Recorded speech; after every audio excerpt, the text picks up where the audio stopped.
Melihat saudara tuanya menempel, tanpa berpikir panjang, segera Pucang Taruna Alit melompat ingin membantu Pucang Taruna Pekik yang semakin lemas tidak bertenaga. Des! Tanganan halus tetapi kuat menghalangi Pucang Taruna Alit sehingga terbanting beberapa kali, kemudian cepat berdiri lagi sambil menyeringai tidak menyangka tangkisan wanita cantik ini begitu kuatnya, seperti yang menabrak dinding batu saja. Yana Surnaringsasi, lihat itu Taruna Alit, kalau kamu ikut menyerang akan menempel seperti Taruna Pekik, bisa mati lemas.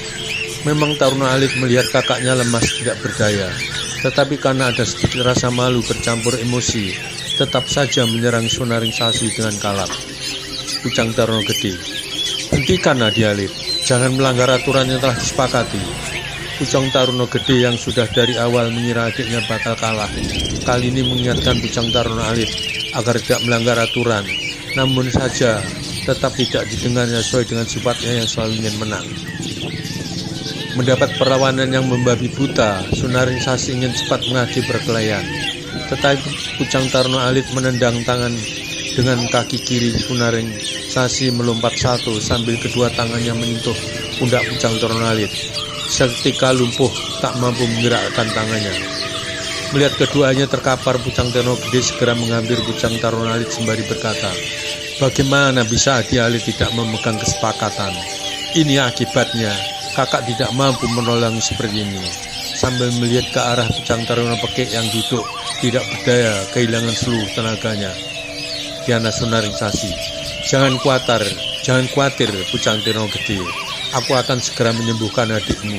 Sementara Kak Yus, Eko juga akan menyembuhkan. Berkata demikian, Surnaringsasi segera mendekati Pucang Taruna Alit, kemudian dengan jarinya yang lembut menguasai darah yang tersumbat akibat totokan satu jari Surnaringsasi.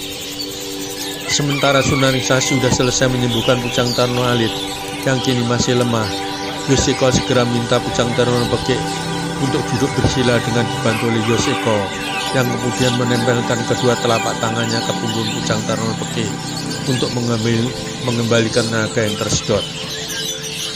Sementara Surnaringsasi mengawasi jangan sampai kakaknya yang sedang mengalirkan tenaga dalam mengalami gangguan. Kini keduanya mulai berangsur-angsur memulihkan tenaganya walaupun masih sangat lemas. Setelah keduanya mulai bisa berdiri, Yoseko mulai berkata untuk memecahkan geningan. Nah, sekarang semua sudah selesai.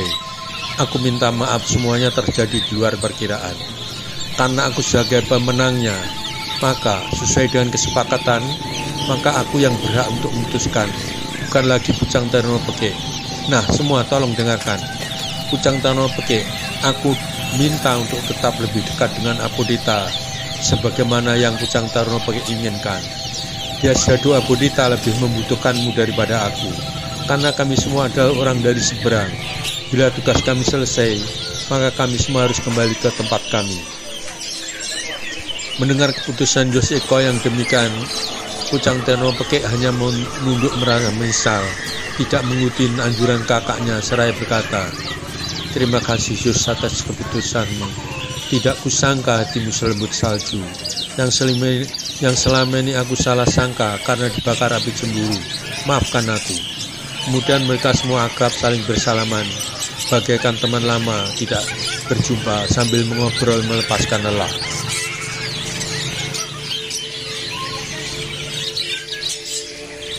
Pucang Taruna Gede, Yoseko, juga Surnaringsasi dan Gatot, kami akan membantu semampu kami bila kami diizinkan. Boleh kami mengetahui tugas kalian? Mereka semua diam, tidak ada yang berani mengambil keputusan. Merasa ragu kalau ketiga nama Pucang Taruna tersebut tidak dapat menjaga rahasia mereka. Dalam keadaan terpepet karena Yoseko sudah terlanjur membuka rahasia, walaupun tidak semua, dan mengingat sebagian rahasia juga sudah diketahui oleh dia sudah dua berita, maka dengan keputusan mantap Surnaringsasi segera berkata memecah kesunyian. Yana Surnaringsasi, Pucang Taruna Pekik dan Pucang Taruna Gede, tentu kalian masih ingat bukan ketika dikalahkan oleh orang yang menyamar sebagai Raja Rangkoko? Pucang Taruna Pekik, ya kami berdua masih ingat. kalau orang itu adalah bukan Raja Rangkoko dan bahkan mengampuniku. Ada apa dengan orang itu? Dianationalisasi. Misiku adalah membawa kedua kawan saudaraku yang kembar itu pulang. Mereka tidak saling mengetahui kalau salah satu dari mereka masing-masing disandra, sehingga mereka dimanfaatkan oleh Raja Rangkoko untuk berperang dengan cara mengelabui lawannya yang sebelumnya digaungkan bahwa Raja Rangkoko dapat merubah dirinya menjadi kembar tiga. Sunaringsashi berhenti sambil menarik napas panjang. Dianationalisasi. Informasi yang kami dapat bahwa Rangkoko akan merebut wilayah Karangbatu, Karangepodang, dan Lembu Ampal.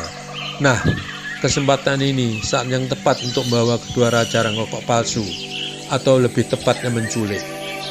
Tetapi harus dilakukan saat perang usai. Pertama, pasukan dalam keadaan lelah. Kedua, pengawalan agak berkurang karena mabuk kemenangan dengan mudah sesuai dengan persenjataan yang dimiliki pasukan Rangkoko. Pucang Tarno Gede. Bagaimana kami membedakan Raja Rangkoko yang palsu dan yang harus kami bawa? Dianationalisasi. Pertama, kalian harus memiliki kuda yang kuat, mampu untuk membawa Rangkoko palsu dan kalian sendiri.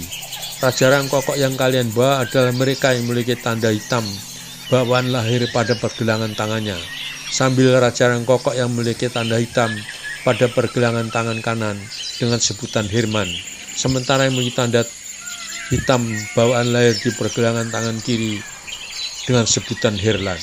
Pucang Tarno Beke. Aku akan membawa Herman yang sudah mengenaliku. Dia memiliki tanda hitam di pergelangan tangan kanan. Aku mengetahui saat dia menyuruhku segera menyelamatkan diri, sembari mengarahkan tangan kanannya sehingga nampak jelas tanda hitam itu. Pucang Tarno Gede. Aku akan bawa Herlan yang sudah mengenaliku dan juga mengetahui tanda hitam di pergelangan kiri saat menghardikku agar segera pergi menyelamatkan diri. Pucang Tarno Alit. Aku akan menyiapkan kuda yang kuat untuk kalian berdua. Dianationalisasi. Terima kasih atas kesambutan kalian. Kalian bertiga harus hati-hati. Cari informasi lebih awal masing-masing Raja Rangkoko ada di mana. Ingat, jangan keliru yang asli. Pedangnya sangat tajam.